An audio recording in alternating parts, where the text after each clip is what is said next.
Good afternoon, and thank you for tuning into Moss Talks. Today, we have the pleasure of speaking with Deon Stubbs, creator and star of Almost Famous, a new comedy series exploring ambition, identity, being on the verge of a breakthrough. Deon, thank you for joining us today. Hey, thank you for having me, guys. So, just want to start right in. How did you first find your way into filmmaking? I first found my way into filmmaking. Honestly, filmmaking found me. I have a lot of personality and I'm always in and out of different characters, doing impersonations growing up. You know how you always got that one family member that's talented, that hosts the game nights, that hosts Thanksgiving, that's funny? That was me. And so filmmaking found me because somebody always wanted to record me and so somebody else. And so that sprouted into me getting my first opportunity on film with Survive and Conquer on Lifetime. And after that, I saw like the potential that filmmaking could have, but I really kept going with being on film and TV and theater because it was impactful to the people that were in my hometown, or I had impact on like the younger generation. Uh, Much like how it is today, everybody loves the status. Everybody wants to feel like they're a big star, they're big at, whatever they do. And there's a lot of people that want to be actors and things. And so I believe I got started for all the right reasons, but at the foundation, I just felt like it was my purpose to be able to tell stories in a significant way through my character and personality that I already embody. So filmmaking, yeah, it really found me early on. I love Yes. that. When you say people would record you, is it just like family videos or like stuff that mom would post to Facebook? And it's everything you could think of. Yeah, because you got to remember back then we had MySpace. All right, we True. had MySpace and Vine. All right, so we was on Vine before Facebook became a thing, and that was on. You had like 10, 15 seconds to show your talent, and it had to be funny immediately. You know, the luxury of all the new generation now, y'all got 3 to 10 minutes to gather up your funny. We had 10 to 15 seconds. You know what I mean? So it was everything. Mom videos, grandma. And the funny thing is, it's like the same way they used to comment on Vine in MySpace that's unrelated to the video, they comment now. You post something about being funny in high school, your grandma and your mom coming up, baby, I just want to come and say I love you. And and you look nice. That's that sweater your uncle got you. Grandma, this is did you laugh? Do you like the video? Thanks. I'll call you later. You know what I mean? So yeah, yeah, all of that happened. Yeah, I strongly agree. Because when I have my friends, I'd be like, "Oh, like, did you post the video? Like, I know you saw it. You follow me Mm-hmm. closely. Mm-hmm. So did you like it?" Right. Gotta ask that question. Yeah, like, okay, I appreciate you being proud of me, but did you like the video? Like the content? Right. Yeah. Going to Almost Famous, the show Mm-hmm. centers on characters who are talented but kind of still waiting on their breakthrough. I want to Mm-hmm. ask, why were you drawn to telling a story about being almost instead of already making it? That is a great question. Oh, I don't think I've ever been asked that yet. I think I was drawn to telling a story about being almost famous because in my line of work, we are almost there. We're not quite famous. Of course, you got Kevin Hart, you got 50 Cent, you have Eddie Murphy, you have all these other A-list celebrities. We're not quite there. However, when we go to certain spaces of our own, we're famous for the things that we do. And that community knows us. And that community may introduce us to another community. And so we're steadily growing, you know. And then we also live in a time period where it only takes one viral video for you to take off like that.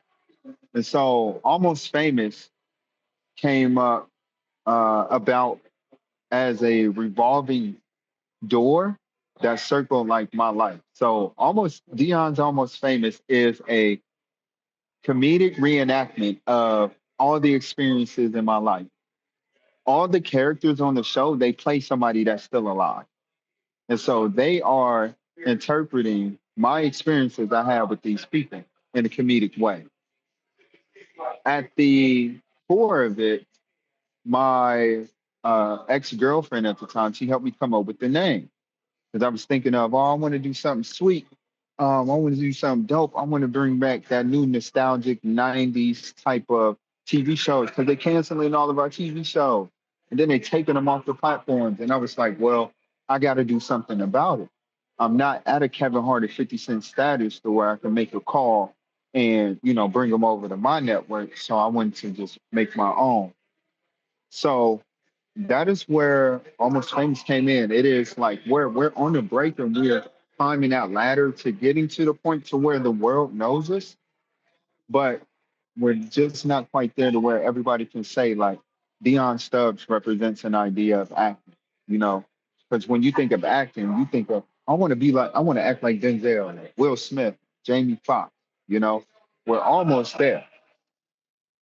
Yeah, yeah, totally. And I feel like anyone watching like emerging creatives or even filmmakers, Mhm. I feel like they could watch this and kind of see themselves, almost making it, but then also know Yeah, that this is based on your experiences too. So to kind of like yeah, witness the things you did, and how you got to where you're at now could also just be inspiring in general. yes. No, I'm telling you that um, that has been, part of the reason we wanted to do this show. Is to inspire and show people like, hey, we know what you're going through. We literally going through the same thing. Some people may be up here with their accomplishments, and some people may be down here. But at the center of it, we all have the same amount of ability to do great things. You know, um, and we just wanted to inspire people to keep doing great things, keep climbing the ladder. So, yeah, what you said is true.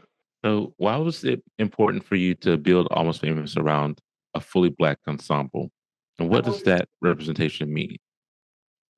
Well, it was important because that's all I had. Yeah, that's all we had. It's just, surrounded by African Americans, and then it's ownership. We need to own everything that we do, everything that we create. I'm gonna go into like my little history. Like I've never got to tell this before, so I'm kind of excited. Through history since the 1800s, um, the majority has been Caucasian, white American, even Asian Americans when they changed their race to get ahead with the Caucasian race. Black Americans have always had to work two, three, four, five times as hard just to maintain or stay afloat, even though we're still drowning. A lot of people can't tell. With us having an all black cast, we wanted to do something unique for our culture that represented us in a very creative way. So when you watch the show, we we all have similar experiences. We grew up the same. We went to the barbecue in the same. We all got that one type of uncle. You know what I mean? And in the show, we took all the stereotypes away because with the black cast, what tends to happen is we all have those similar experiences, and so the story gets told. The same story gets told, but in a different way. But we wanted to do it to where the same story is not told, and you can't tell we have similar experience. So there are no guns in our show. There is no broken families. All of the cast members in the show, they have two-parent household. All of their parents graduated college. Nobody has kids, and if they do, they're married. And everybody has some type of financial literacy and sustainability. We took away all of those stereotypes that the world is going through, or the systemic pressures and the oppression that we have to live through in real life. We took them out the show and showed people like what it could be like at a very normal level of creatives. So that representation is very, very important because we need to change our mindsets into thinking that it's possible to thinking that we need to start doing. Because um, as I've seen the past 2, 3 years, there's a lot of conferences, there's a lot of networking events, and people get on stage and they tell you it's possible. They tell you like keep going and keep dreaming, but we don't have no resources. They don't bring the resources to these events. And so this is our moment to be a resource to be like, hey, we're actually doing, and this is how. So throughout the show, we drop a little nuggets on people on like how to open an index fund, how to start an investment account, what a high yield savings account is, and what that percentage is. And so you get that information through the show, much like Martin and the Fresh Prince of Bel Air or the Jamie Foxx show when they dropped the family values or how Uncle Phil stepped up as a father for Will. We wanted to do the same thing, just in a very modern, normal way, to where like it's understood like that. Like it doesn't take you a minute to watch it 5 or 6 times for you to get it. We want you to get it immediately, like plain as day. And so it's very important for us to have an all black cast because we wanted to own everything. We wanted to tell certain things in a certain way, and we wanted to change the narrative about those struggles and those that oppression that we're dealing with. I would say that that's so important, like not leaning into the stereotypes, because not Hmm. only are you telling black people, oh hey, you actually can do this, you actually can be better Yeah. than what the past has told us, but Hmm. also like even on the other side of it, like when other groups look into our work, into your work as a black man, like they'll be like Yeah. they learn, oh, like black people are actually smarter than we thought. Oh, Yeah. they're all not just dancing at the cookout. They all just not banging Yeah. rap music while they're driving down the street. Like there's other Hmm. things that go into being a bad person that actually are happening and can happen in the future. Hmm. Yes, Yeah. I agree with that. And I also just like it, like, I feel like at the core, like the 90s sitcom is right there because it's just Black people being normal. Like, it's just our Right. reality. Like, it's just our stories doing things that we normally do and without the agenda, like you were saying, of the Right. media and like the stereotypes they try to put on us. So that's really cool. Right. Yeah, like, and we literally just being normal. Everything you see in the show, we do. That's why I wanted them to play people that are alive because Mhm. it's really that easy. It's just a lot of people don't see it because we're not completely famous. Get what I'm saying? That's where Yeah, the concept comes from. A lot of people don't see it because we're not completely famous. So when we put the show on Prime Video or Apple TV or whatever streaming platform it is, somebody will find it from getting the information from this community and transferring the information, and then they'll be like, "Hey, I I thought about that. I can do that, or this is possible. Or I have a space like this to where I can create something like this." It's all a stepping stone for us to come together and unify, uh, eventually. I think it won't. I don't think it'll happen like immediately, but it's going to happen sooner than the steps that we've been taking. Yeah. So could you share a little bit about what it actually took to bring the series to life?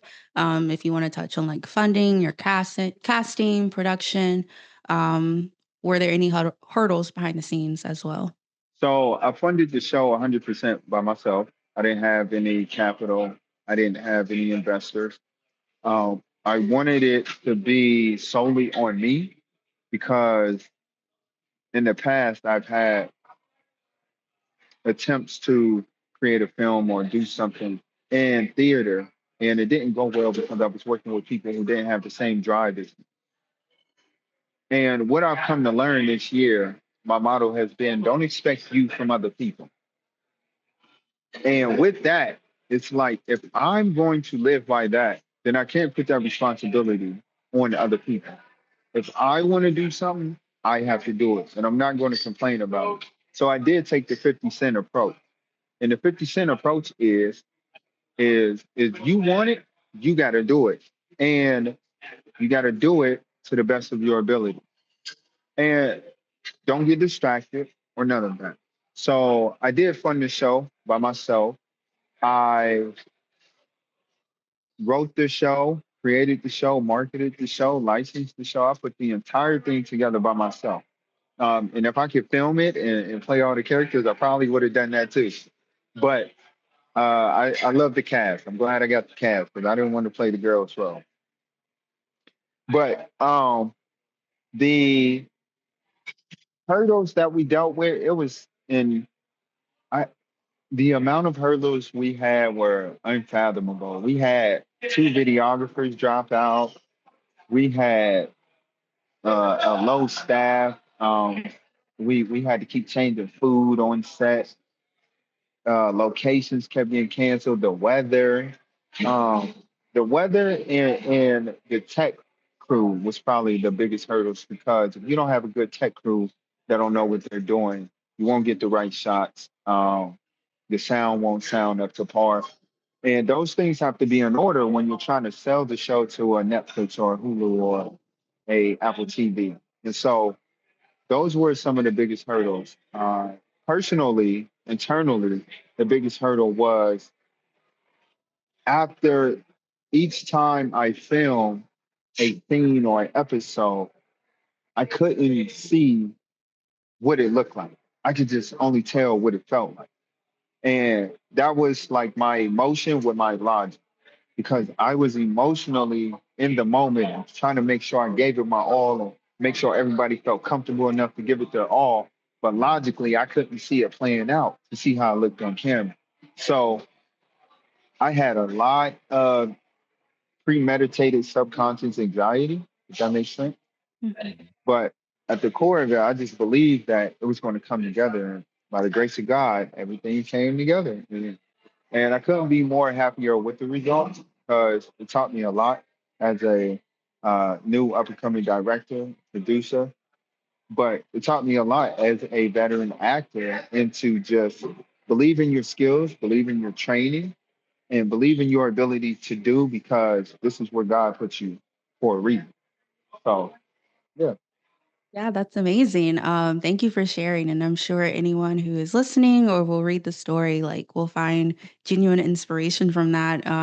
Because, like, when you think about, the projects as creatives that we're always doing and we're trying to make happen, a lot goes into it. So yeah, it's a matter of like how you get over those hurdles. And props to you for funding this. That's amazing. And I love yeah. like you were like, I'm gonna do this and it's gonna come out of my pockets and it's gonna be up to Hmm. my par. So Hmm. props to you on that. Thank you. Yeah, thank you. Thank you. Wasn't easy So though, but whew, And but thank you. it never is when you do it alone. But premiering on Amazon Prime is a major milestone. What does it mean to see this project land on the global platform? Man, it means everything to me because we almost didn't get it. It almost didn't happen.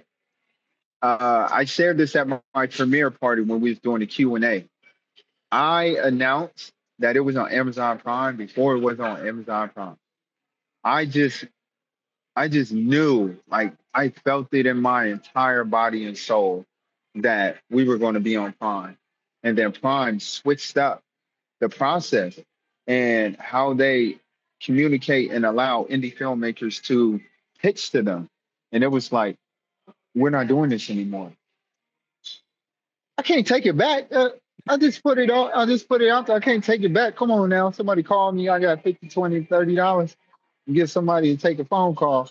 Mhm. So it means everything to me because it gives us the status, like I mentioned earlier, it gives us the status prestige that we need to get ahead. We're we are creating something of quality. We are creating something that we want to last beyond our lives. You know, we want to live like Martin in the Fresh Prince of Bel Air. And in order to do that, you have to do it right the first time. There's a lot of people claiming that they're the best, but they don't do things right. And so I want to do things right so I can be called the best. And I think that we did it right in a way of not minimizing our capabilities of going to YouTube and things like that. And that's no knock to anybody that have anything on YouTube because YouTube does pay.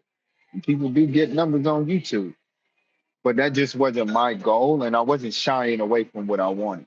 Like I was adamant. And if we didn't get on Prime, I wasn't putting the show out on anything else. Uh, I think that I've learned from a lot of the A-list actors knowing what you want and sticking to it. You know, if a role is offered to you and it doesn't sit right with your character, you're not going to take it just because you need the money. That's you living by your morals and standing your ground. And with me, I had to stand my ground. And if we don't get this on a platform of prestige and of good quality, then the show is it's not going to mean that much to me at my heart. And for it to mean that much to me, it has to mean just as much to the consumer, the viewer, and the community. So, and then the last thing I'll say is it has to mean that much to Black people to where we start that shift, because let's keep it real. Everybody has migrated over to Tubi. Everybody's on Tubi. Like the viewers, the filmmakers, and everything. Everybody migrated to Tubi. I want to stay in a lane of where I can create my own vision. Uh, Nothing wrong with Tubi. Again, it's just what I wanted to stick to. It was Prime. And so it means everything to me. And I think it means more to the community because I put something out there and then I made it happen. I didn't just shoot in the dark. I said this and I made it happen. So that's why it means that much more, because people believe in what I sought out to do. No. I was about to say you said talk about being the best. I would say Sydney, no, that's my Yeah. comment right now. I Yeah. literally gave her a lecture probably like two weeks ago. I said you gotta believe you the best so you can be the Yeah. best. I was like, Yeah. so you gotta you gotta Man. you gotta have that confidence. Man, man, I was just listening to Usher say that. He was in an interview and he said, "You really got to believe you better than everybody else, Mhm. especially in music. Giveon is great, Chris Brown is great, but I'm Usher Raymond. Like, put some respect. You know what I'm saying? Like, put some respect on your name. You Sidney Right. Johnson for a reason. Mhm. Like, believe that you better than your competitor, GQ, and you ain't think about nobody else. You on that level. And so with me, that's why I always talk about the Jamie Foxx, Fresh Prince of Bel-Air, Martin. That's where I want to be. And to order to be that, I have to think like that. And I'm damn sure, or excuse me, or I guarantee that they were thinking that this is gonna be the best show ever. Will Smith said it himself. That's why he learned everybody else's lines. He wanted to make sure that the show was great. And that's me. That's why I directed, produced, starred, marketed. I had to make sure that this is great. Not that I couldn't find the people out there to help me make it great, as far as like being on the team to make it, but I wanted it to put it on myself and to solidify within me that I know I can do it. Much like what you guys are doing. Your process, Sydney and Joel, like how you guys email, got your paperwork together, the layout, the rules and regulation, not sending me the Zoom meeting until I sign the last document. That is greatness. That is how you do it, because nobody is going to respect you if you don't respect your own work. And GQ is going to treat us how you treated me, right? And if you want to be on that level, you have to keep doing what you do. That's why I said shout out to y'all, because I know it's not easy. Creating them documents, making sure people follow up, making sure that they're timely, making sure people show up on time, and then having to chase people because you got deadlines and all of that. GQ is doing that, and that's what y'all doing. So being the best, you got to do things right. And y'all doing it right. So I know y'all understand what I'm talking about. Absolutely. It's really like and like you learn as you go and you figure out what works and what doesn't. Hmm. But it's true, you have to have that mindset. Like you have to like have it together and know that you are Yeah. that person and believe in yourself because then other people will see that and they'll be like, oh yeah, we're for sure green lighting this. So Yeah. yeah. And I think it's really cool you manifested Amazon Prime and it came true. And Yeah. Yeah. you keep manifesting, and Almost Famous will be just up there with Martin and Fresh Prince and everything Oh, else.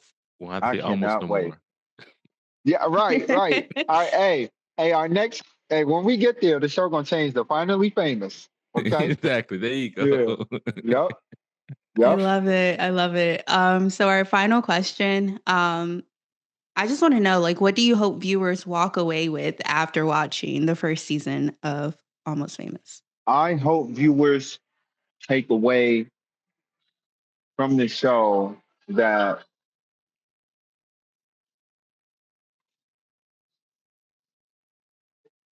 you have to forgive yourself for the time you wasted. You have to forgive yourself for you ruining a friendship. You have to forgive yourself for you